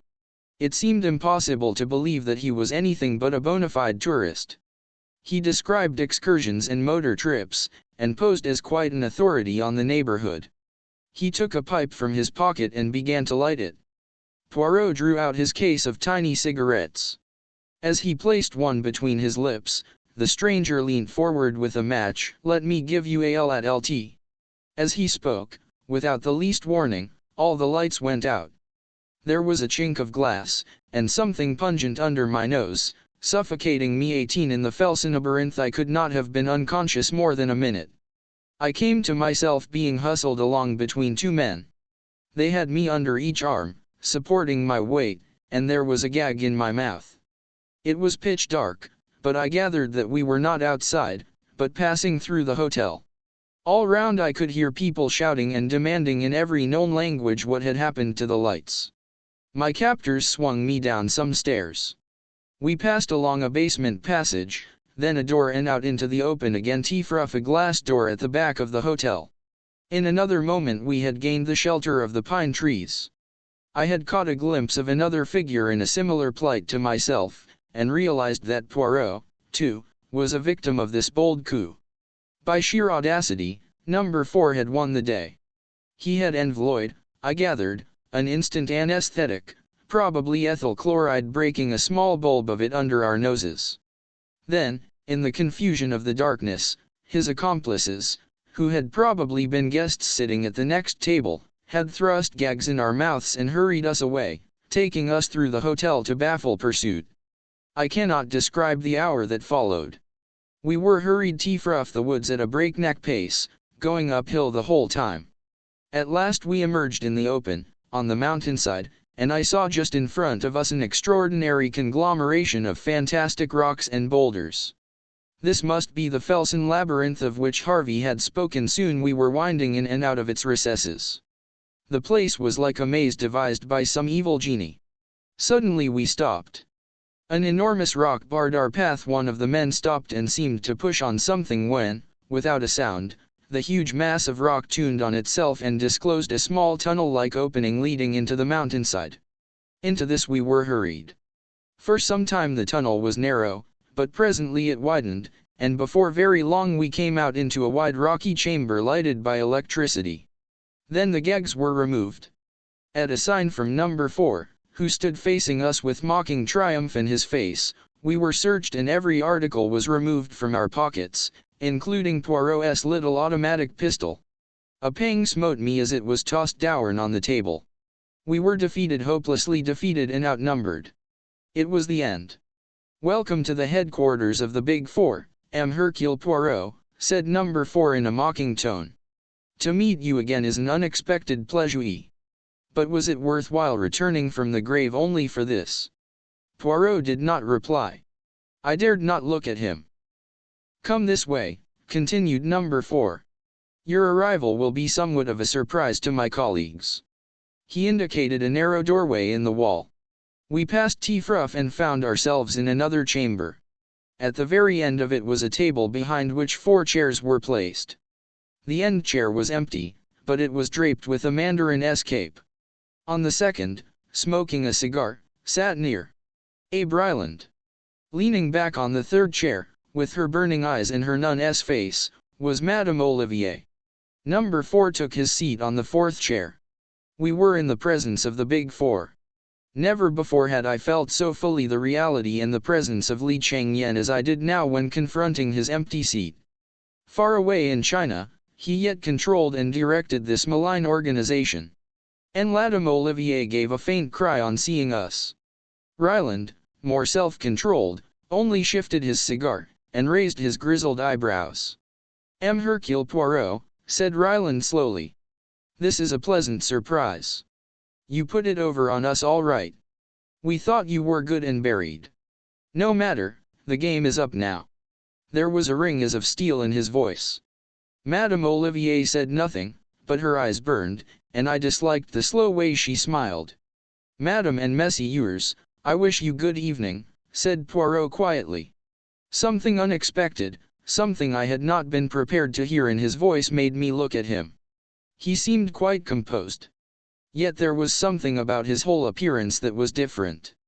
Then there was a stir of draperies behind us, and the Countess Vera Rossikoff came. Said number 4. "Our valued and trusted lieutenant. An old friend of yours is here, my dear lady." The Countess whirled round with her usual vehemence of movement. "God in heaven," she cried. "It is the little man. Ah! But he has the 9 lives of a cat. Oh, little man, why did you mix yourself up in this?" "En Latin," said Poirot with a bow. "Me, like the great Napoleon, I am on the side of the big battalions." As he spoke I saw a sudden suspicion flash into her eyes, and at the same moment I knew the truth which subconsciously I already sensed. The man beside me was not Hercule Poirot. He was very like him, extraordinarily like him. There was the same egg-shaped head, the same strutting figure, delicately plump. But the voice was different, and the eyes instead of being green were dark, and surely the mustaches, those famous mustaches? My reflections were cut short by the Countess's voice. She stepped forward, her voice ringing with excitement. "You have been deceived. This man is not Hercule Poirot." Number 4 uttered an incredulous exclamation, but the Countess leaned forward and snatched at Poirot's mustaches. They came off in her hand, and then, indeed, the truth was plain. For this man's upper lip was disfigured by a small scar which conveniently altered the expression of the face. "Not Hercule Poirot," muttered number 4. "But who can he be then?" I cried suddenly, and then stopped dead, afraid I had ruined everything. But the man I will still refer to as Poirot had turned to me encouragingly. "Say it if you will. It makes no matter now. The trick has succeeded. This is Hercule Poirot," I said slowly. "Hercule Poirot's twin brother." "Impossible," said Ryland sharply, but he was shaken. "Hercule's plan has succeeded to a marvel," said Hercule placidly. Number 4 leapt forward, his voice harsh and menacing. "Succeeded, has it?" he snarled. "Do you realize that before many minutes have passed you will be dead?" "Yes," said Hercule Poirot gravely. "I realize that. It is you who do not realize that a man may be willing to purchase success by his life. There were men who laid down their lives for their country in the war. I am prepared to lay down mine in the same way for the world." It struck me just then that although perfectly willing to lay down my life I might have been consulted in the matter. Then I remembered how Poirot had urged me to stay behind and I felt appeased. "And in what way will your laying down your life benefit the world?" asked Ryland sardonically. "I see that you do not perceive the true inwardness of Hercule's plan to begin with. Your place of retreat was new and some months ago, and practically all the visitors, hotel assistants, and others are detectives or secret service men. A cordon has been drawn round the mountain. You may have more than one means of egress, but even so you cannot escape. Poirot himself is directing the operations outside. My boots were smeared with the preparation of aniseed tonight, before I came down to the terrace in my brother's place. Hounds are following the trail. It will lead them infallibly to the rock in the Felsen Labyrinth where the entrance is situated. You see, do what you will to us, the net is drawn tightly round you. You cannot escape." And Madame Olivier laughed suddenly. "You are wrong. There is one way we can escape, and, like Samson, of old, destroy our enemies at the same time. Do you say, my friends?"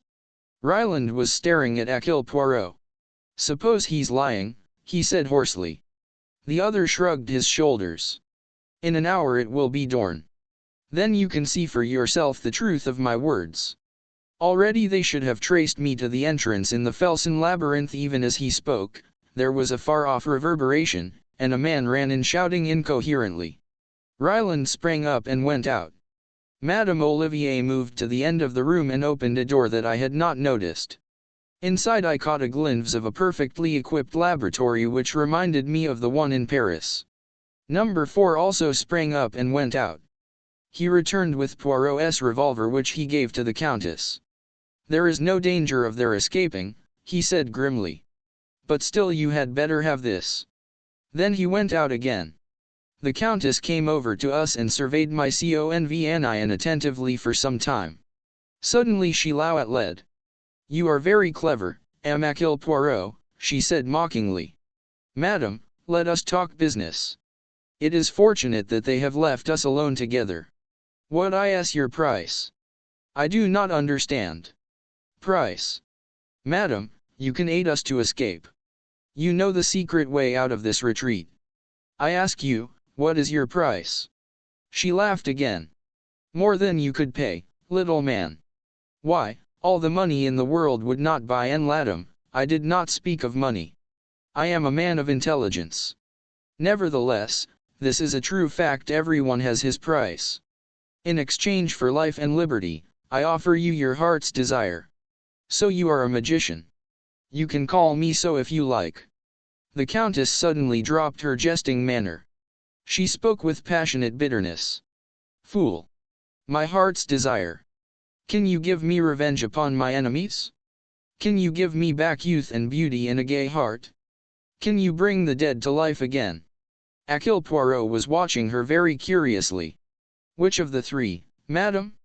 Make your choice." She laughed sardonically. "You will send me the elixir of life, perhaps?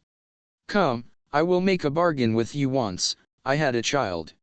Find my child for me and you shall go free." "Madam, I agree. It is a bargain. Your child shall be restored to you on the faith of Hercule Poirot himself." Again that strange woman laughed, this time long and unrestrainedly.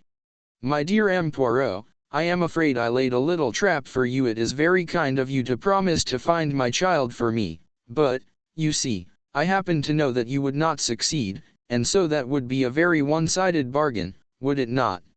And madam, I swear to you by the holy angels that I will restore your child to you. I asked you before, M. Poirot, could you restore the dead to life?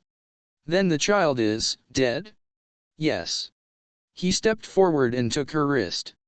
"Madam, I who speak to you, swear once more. I will bring the dead back to life." She stared at him as though fascinated. "You do not believe me. I will prove my words. Get my pocketbook which they took from me." She went out of the room, and returned with it in her hand. Throughout all she retained her grip on the revolver. I felt that Hercule Poirot's chances of bluffing her were very slight. The Countess Vera Rossikoff was no fool. "Open it, madam. The flap on the left-hand side. That is right. Now take out that photograph and look at it." Wonderingly, she took out what seemed to be a small snapshot. No sooner had she looked at it than she uttered a cry and swayed as though about to fall. Then she almost flew at my companion. "Where? Where? You shall tell me." Here. Remember your bargain, madam." Yes, I will trust you." "Quick, before they come back." Catching him by the hand, she drew him quickly and silently out of the room. I followed. From the outer room she led us into the tunnel by which we had first entered, but a short way along this forked, and she turned off to the right. Again and again the passage divided, but she led us on, never faltering or seeming to doubt her way, and with increasing speed. "If only we are in time," she panted. "We must be out in the open before the explosion occurs." Still we went on. I understood that this tunnel led right off the mountain and that we should finally emerge on the other side, facing a different valley. The sweat streamed down my face, but I raced on. And then, far away, I saw a gleam of daylight. Nearer and nearer. I saw green bushes growing. We forced them aside, pushed our way. We were in the open again, with faint IWit of claw and making everything rosy. Poirot's cordon was a reality. Even as we emerged, free men fell upon us, but released us again with a cry of astonishment. "Quick, cried my companion. Quick, there is no time to lose, but he was not destined to finish. The earth shook and trembled under our feet, there was a terrific roar and the whole mountain seemed to dissolve. We were flung headlong the air. I came to myself at last. I was in a strange bed in a strange room. Someone was sitting by the window. He turned and came and stood by me. It was Hercule Poirot, or, stay, was it the well-known ironical voice dispelled any doubts I might have had. But yes, my friend, it is. Brother Hercule has gone home again to the land of myths. It was I all the time. It is not only number 4 who can act a part. Belladonna in the eyes, the sacrifice of the mustaches, and a real scar the inflicting of which caused me much pain 2 months ago, but I could not risk a fake beneath the eagle eyes of number 4. And the final touch, your animalage and belief that there was such a person as Hercule Poirot. It was invaluable, the assistance you rendered me. Half the success of the coup is due to you. The whole crux of the affair was to make them believe that Hercule Poirot was still at large directing operations. Otherwise, everything was true, the aniseed, the cordon, etc.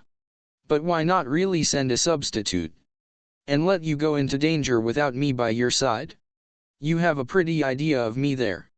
Besides, I always had a hope of finding a way out of the Countess. How on earth did you manage to convince her? It was a pretty thin story to make her swallow all that about a dead child. The Countess has a great deal more perspicacity than you have, my dear Hastings. She was taken in at first by my disguise, but she soon saw it. Hen, she said, you are very clever, Hercule Poirot. I knew that she had guessed the truth. It was then or never to play my trump card. All that rigmarole about bringing the dead to life. Exactly, but then, you see, I had the child all along. What? But yes. You know my motto, be prepared. As soon as I found that the Countess Rosikoff was mixed up with the Big Four, I had every possible inquiry made as to her antecedents. I learned that she had had a child who was reported to have been killed, and I also found that there were discrepancies in the story which led me to wonder whether it might not, after all, be alive. In the end, I succeeded in tracing the boy, and by paying out a big sum I obtained possession of the child's person. The poor little fellow was nearly dead of starvation. I placed him in a safe place, with kindly people, and took a snapshot of him in his new surroundings.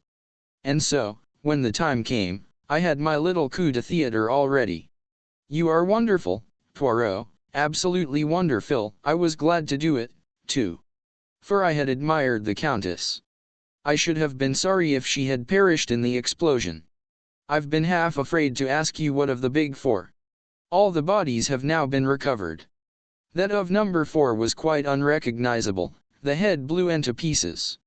I rather wish it had not been so. I should have liked to be sure, but no more of that. Look at Fluis. He handed me a newspaper in which a paragraph was marked. It reported the death, by suicide, of Li Changyen, who had engineered the recent revolution which had failed so disastrously. My great opponent, said Poirot gravely. It was fated that he and I should never meet in the flesh. When he received the news of the disaster here, he took the simplest way out. A great brain, my friend, a great brain. But I wish I had seen the face of the man who was number 4. Supposing that, after all but I romance. He is dead. Yes, mon amt, together we have faced and routed the Big Four, and now you will return to your charming wife, and I shall retire. The great case off me life is over. Anything else will seem tame after this. No, I shall retire. Possibly I shall grow vegetable marrows. I might even marry and arrange Michel Flo. He led heartily at the idea, but with a touch of embarrassment. I hope. Small men always admire big, flamboyant women. Marry and arrange myself, he said again. Who knows?